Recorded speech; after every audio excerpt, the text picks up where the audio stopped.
Marianne Morgan did not raise her voice that night. She did not interrupt, correct, or explain herself twice. She sat at the head of the dining table in her own home, hands folded loosely near her plate, listening to the small, ordinary sounds of dinner continue as if nothing important were happening. Forks touched porcelain. Someone laughed too loudly. The overhead light hummed. Across from her, her 6-year-old daughter, Lucy, slowly stopped swinging her legs beneath the chair. The movement faded the moment attention turned toward the small hearing aid tucked behind Lucy's ear. Marianne noticed the change before anyone spoke. She always did. Lucy's shoulders drew inward, her chin dipping slightly, as if she were trying to make herself smaller without being obvious about it. The table did not fall silent. That was the part that stayed with Marianne later. No one stopped eating. No one paused long enough to notice what the moment was doing to a child who had worked hard to be brave. Vanessa Reed, Marianne's sister, leaned back in her chair with her phone still pressed to her ear, smiling at something only she seemed to find amusing. Robert Hale, their father, continued cutting his food, unconcerned. Margaret Hale adjusted her napkin, eyes flicking away from Lucy's face. This was not chaos. It was comfort. Familiar, practiced comfort at someone else's expense. Before I continue, I need to ask you a quick favor. We're working toward our first 1,000 subscribers, and your support truly makes a difference. If you haven't already, please take a moment to subscribe to the channel, like this video, and comment where you're watching from. That single click helps keep this channel growing and allows me to keep bringing you stories like this. Marianne felt it settle around her like a room she had grown up inside. She had learned long ago how to survive spaces like this by staying calm, by becoming invisible when needed. But that night, something else was happening. Not loud. Not dramatic. Just a quiet understanding forming, the kind that arrives fully shaped and refuses to leave. Lucy had only been wearing the hearing aid for a few weeks. Every morning, she stood on the bathroom stool and tilted her head toward the mirror, studying her reflection with careful seriousness. "Does it look strange today?" she would ask. Marianne always answered the same way. "It looks like you." Lucy accepted that answer because she trusted her mother, even when she wasn't sure she trusted the world yet. They practiced sounds together at the kitchen table.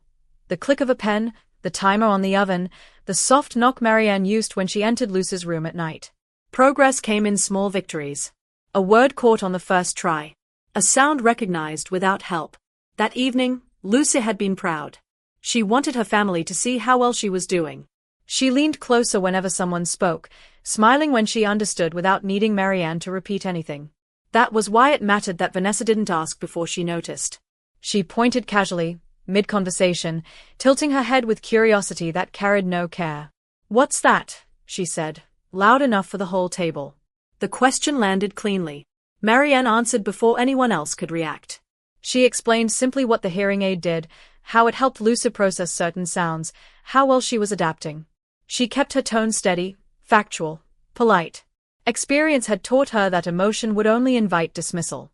Lucy's hand drifted up toward her ear, then fell back to her lap.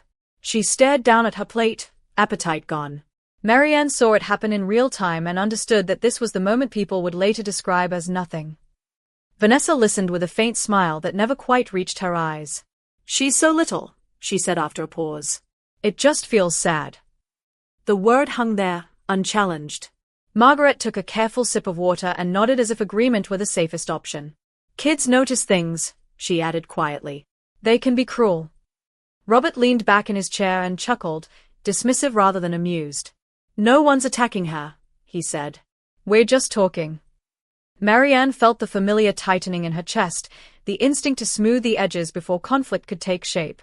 She explained again, slower this time, choosing her words carefully. She talked about hearing ranges and early intervention, about how Lucy was doing better every week. Vanessa lifted her glass. "It's just a joke," she said lightly. Robert nodded. "You're taking this too personally, Marianne. Lighten up." The word joke landed harder than the comment itself. Lucy's fingers curled at the edge of her plate. She leaned toward her mother and whispered so quietly Marianne almost missed it. "Did I do something wrong?" Marianne covered Lucy's hand with her own, warm and steady, though her pulse was loud in her ears. She did not answer immediately. Around the table, faces waited for her to laugh, to reassure them, to make the moment easier for everyone else. Marianne realized then that no explanation would fix what had already been allowed. She stayed silent. In that silence, something shifted, not in them, but in her. The scrape of a chair against the floor cut through the room. Daniel Morgan stood up without haste, straightening his sleeves as if preparing to leave a meeting rather than confront family. He walked to the front door and opened it wide. Cold air drifted in. For a second, no one moved. Robert laughed uncertainly, as if waiting for a punchline that didn't arrive. Vanessa rolled her eyes, offended. Margaret clutched her napkin, confusion tightening her expression. Daniel did not look at them. He kept his eyes on the open doorway. Out, he said. One word. Calm. Final. Vanessa stood abruptly, her voice sharp with disbelief. Robert protested, calling it dramatic, unnecessary. Someone said family as if the word itself should restore order. Daniel didn't respond. They passed Marianne without meeting her eyes, still talking as though volume could reverse what had already been decided. When the door closed behind them, the house fell quiet. Not tense. Earned. Lucy's breath hitched. Marianne lifted her into her lap, feeling the small weight of her daughter curl inward, bracing for fallout that didn't come. Are they mad at me? Lucy asked. No, Marianne said immediately. They are wrong. The certainty in her own voice surprised her. Later, after Lucy was asleep, Marianne sat alone at the desk in the living room. She did not turn on the lights. She opened her laptop and stared at a spreadsheet she had built years earlier. Rows of numbers. Dates. Quiet consistency. Support she had never announced. Payments that had become routine. She understood, with startling clarity, what she was about to do. Marianne did not feel angry as she logged into her bank account. She felt precise. Each automated payment carried someone else's assumption. That help would always be there, that silence meant consent, that nothing would ever change. She cancelled them one by one, watching confirmations appear without fanfare. Tuition accounts routed through third-party processors. Medical balances bundled under shared billing portals. Membership fees renewed so often no one remembered approving them. She closed the laptop and went upstairs. By morning, the absence would be noticed. The first call came just after sunrise. Marianne stood barefoot in the kitchen, pouring cereal while Lucy hummed softly at the counter, experimenting with sound the way children do when the world finally starts answering back. The phone vibrated. Marianne didn't look. Another call followed. Then messages. Daniel met her eyes over his coffee mug. She shook her head. Not yet. When Lucy climbed onto the school bus, smiling, unaware of what was unfolding elsewhere, Marianne felt something settle in her chest. She drove home slowly. When she picked up the phone, the messages were urgent, confused, suddenly attentive. There must be a mistake, Margaret wrote. The school called.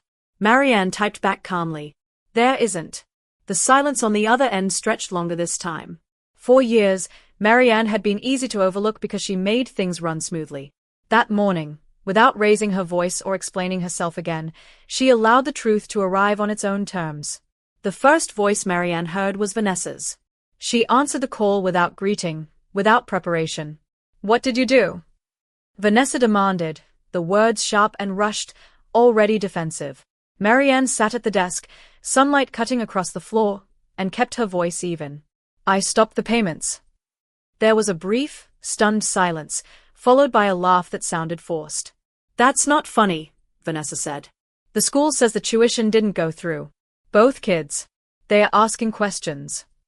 Marianne leaned back in her chair and looked out the window at the quiet street. I imagine they are. Vanessa's breathing quickened. You don't get to pull something like this. Ella and Ryan's education isn't a game. Marianne didn't interrupt. When Vanessa finished, she said, it was never a game. It was a responsibility that belonged to you. The line landed hard. Vanessa tried again, softer this time, insisting it had all been a misunderstanding, that the comment at dinner had been nothing, that Lucy was too young to remember. Marianne corrected her gently. Lucy asked me if she was broken. The silence that followed was real. Vanessa whispered Marianne's name like she was reaching for something solid. You never told us you were paying. Marianne nodded, even though Vanessa couldn't see it. You never asked. She ended the call before Vanessa could turn apology into pressure. Robert called next. His voice was controlled, careful, the way it used to sound when he believed authority would be enough. Your mother's upset, he said. The club called. The medical office too. They say balances are overdue. Marianne closed her eyes briefly. Yes. I cancelled everything. He laughed, short and disbelieving. Everything. Everything, she repeated. Why would you do this over something so small? Marianne opened her eyes. Small as when a child trips. Small as a joke that lands wrong. This wasn't small. Robert exhaled, frustrated. You're being emotional. Marianne didn't raise her voice. I'm being clear. He tried a different approach, lowering his tone. We're family. The word felt thinner than it ever had. Family doesn't mock a child, Marianne said. Family doesn't suggest hiding medical equipment to protect appearances. Family doesn't benefit quietly and then dismiss the person providing it. Robert didn't respond right away. When Margaret took the phone, her voice was already breaking. We love Lucy, she said. Marianne answered gently. Love shows up in the moment. She ended the call before the familiar request could be made. Jason called last. His voice was panicked, stripped of its usual confidence. My account is overdrawn, he said. The payment didn't go through. I need to know what's happening. Marianne didn't hesitate. I stopped making the payments. There was confusion on the line. What payments? Jason asked. The ones covering your business loan, Marianne replied. That's not possible, he said quickly. I never borrowed money from you. Marianne stayed calm. You borrowed from the bank. I covered the installments. His voice dropped. For how long? Years. The words settled between them. Jason went quiet, then started explaining how he assumed the bank had adjusted something, how he never questioned it. Marianne let him talk until the explanations ran out. I'm not doing this to punish you, she said when he finished. I'm doing it because I'm done being invisible. Jason apologized, real this time. He promised to fix it, to speak to their parents, to take responsibility. Marianne accepted the apology without offering reassurance. That, too, was new. When the calls stopped, the house felt balanced in a way Marianne hadn't known it could. That afternoon, she picked Lucy up from school. Lucy ran toward her, breathless, talking about a bell she'd heard during reading time. I heard it all by myself, she said proudly. Marianne smiled. I know you did. That evening, Lucy didn't ask if her hearing aid looked strange. She asked how it worked. Marianne explained simply, the way she always had. Upstairs, the hearing aid rested on the nightstand beside Lucy's favorite book. Downstairs, Marianne redirected the money she had freed toward programs that helped families access early hearing support. She did it quietly, without announcements or explanations. It felt right. Clean. The family group chat went silent. No updates. No photos. No forced normalcy. In that space, Marianne felt relief rather than loss. For the first time, the absence of noise felt like honesty. The consequences didn't arrive all at once. They came in small, unannounced adjustments. Vanessa moved her children to a different school. Robert sold his car and bought something practical. Margaret changed doctors. Jason took a job he'd once dismissed and stopped talking about potential. No one asked Marianne to step back in. That mattered. At home, the change was gentler. Lucy began talking about her hearing aid without hesitation. One afternoon, she mentioned a classmate who thought it was interesting and wanted to know more. She said it casually, without practicing bravery first. Marianne listened and understood that boundaries didn't break families. They revealed them. She stood in Lucy's doorway that night longer than usual, watching her sleep. The house was quiet again, but this time it felt earned, steady, and entirely her own. The following weeks settled into a new rhythm. Not dramatic, not celebratory, just honest. Mornings in the Morgan house became quieter in a good way, measured by routine instead of tension. Lucy no longer hesitated before leaving her room. She clipped her hearing aid into place with small, practiced fingers, no longer asking for reassurance, only confirmation that it was working. Daniel noticed it first. She's lighter, he said one evening while drying dishes. Marianne knew what he meant. Lucy laughed more easily now. Not louder, just freer. At school, her teacher sent a short email praising Lucy's focus and confidence during group work. Marianne read it twice, then closed her laptop without forwarding it to anyone. Some victories didn't need witnesses. At night, when the house settled, Marianne felt the absence of her family in a new way. Not like loss, but like distance finally acknowledged instead of ignored. She slept better. So did Daniel. Silence, she was learning, could be a form of respect when chosen intentionally. The extended family adjusted without ceremony. Holidays were discussed cautiously, then quietly dropped. Invitations stopped coming, not out of spite but uncertainty. Marianne did not fill the gap. She understood now how often she had been the one to make things comfortable, to bridge tension before anyone else felt it. Without her effort, relationships revealed their true weight. Margaret sent a card once, polite and careful, avoiding the topic entirely. Marianne read it, placed it in a drawer, and moved on. Jason sent a text updating her on his job, not asking for help, just stating facts. That mattered more than apology. Vanessa stayed silent. Marianne didn't chase closure. She had learned that accountability didn't always arrive with words. Sometimes it arrived as change. Sometimes it didn't arrive at all. Either way, she no longer bent herself to wait for it. One afternoon, Lucy came home with a drawing. 3 figures holding hands, sketched in uneven lines. "That's us," Lucy said simply. Marianne studied the picture. No background, no extras. Just the 3 of them. Daniel smiled when he saw it and taped it to the refrigerator without comment. That night, Lucy asked a question she had never asked before. "If someone makes fun of me, can I leave?" Marianne didn't answer right away. She chose her words carefully. "Yes," she said. "You can always leave places that don't treat you kindly." Lucy nodded, satisfied. The lesson landed easily now, without fear attached. Marianne realized then that protection didn't always look like confrontation. Sometimes it looked like permission. Marianne returned to work fully focused for the first time in years. Without the quiet drain of responsibility she had never named, her energy sharpened. Projects moved faster. Decisions felt clearer. She didn't explain her renewed ease to colleagues. It showed on its own. One evening, Daniel asked if she regretted anything. Marianne considered the question honestly. She thought of the dinner table, the waiting smiles, the word joke.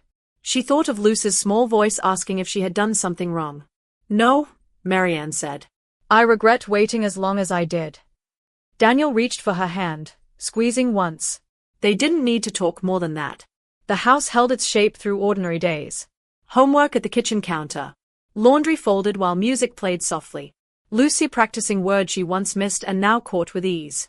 Marianne watched her daughter move through the world without apology and felt something settle deep and permanent. She understood now that boundaries were not punishments.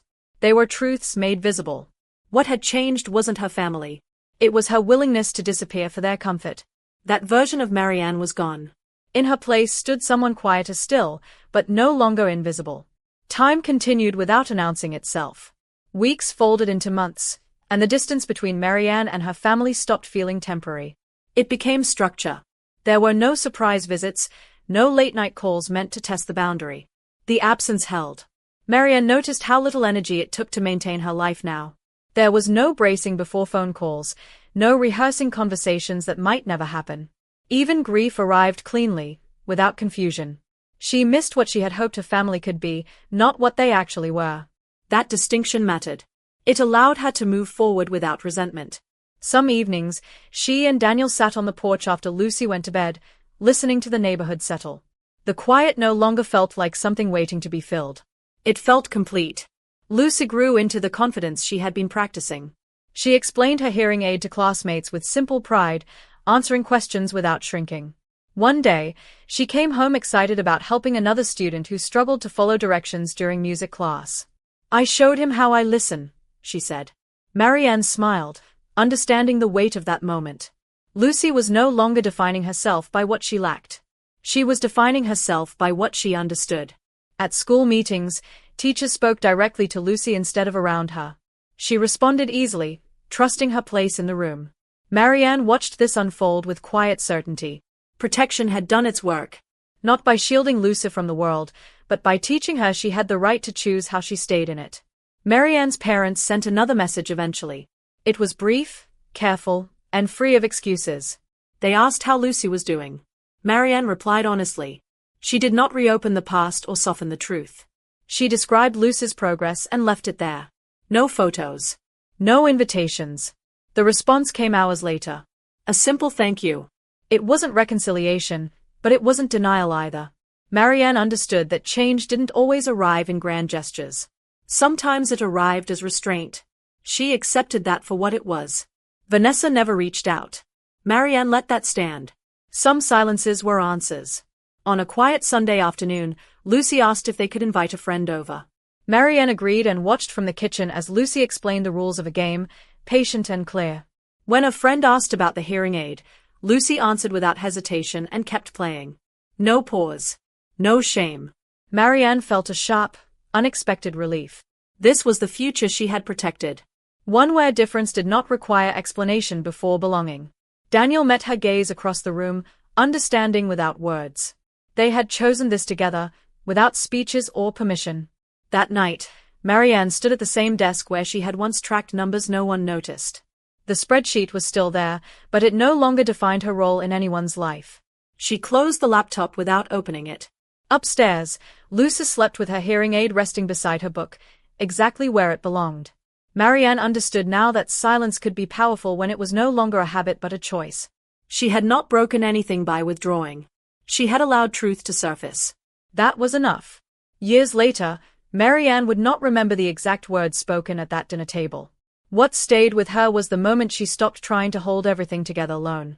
She had protected her child not by arguing louder, but by standing still and letting the truth move forward on its own. Lucy met the world confidently, unapologetic, whole. The family they had become was smaller, steadier, and real.